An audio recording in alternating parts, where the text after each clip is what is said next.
Well, I am an architect. As an architect, I think architects or professionals who are dealing with buildings, they usually forget people.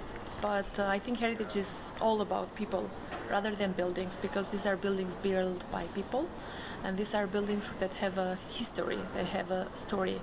So I think it's very important while working to be always in communication with the people.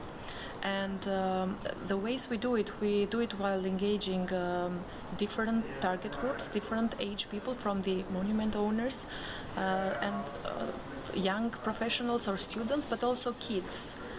Children, I think it's a very interesting target group, and it's very important to work with them, because if they learn about the values of cultural heritage and the appreciation for cultural heritage since they are young, they will really be cultivated with this culture and will preserve their culture in the future. But also, it's important because they are also an important link with their parents and their grandparents, so they can also share this experience with their parents and get even them more involved. I think we can all show how our heritage is relevant to everyone, how it reflects everyone, that every building has a story, has a narrative, and that we are all owners of that heritage, and so therefore it is ours to protect. Those in terms of shared heritage, there's a really good example, a cross-border one between Derry City Council and Donegal County Council. It's funded by the Heritage Council in Ireland, and it's called Heritage Streets Alive. And it took two communities on either side of the border, streets that needed regenerated, and what they done was they really engaged with the community in a really unique way, where the community came in, they said what was special about the community, what they loved about it, they made it come alive. They'd give you stories about people that lived in the buildings, and really what was special about the street, and created a vision for the future, put that down on paper, and it was residents. It showed the skills that was in the community, and the outcome was just really, really positive.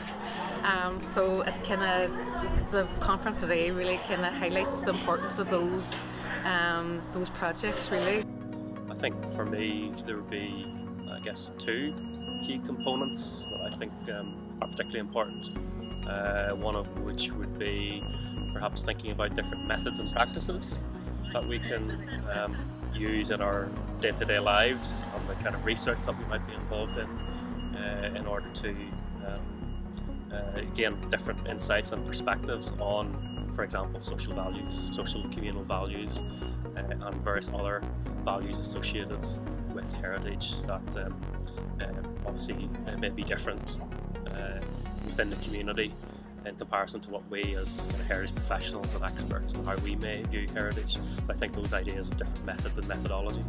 But then secondly, interlinked is, I think, the use of modern technology, digital tools, digital mapping,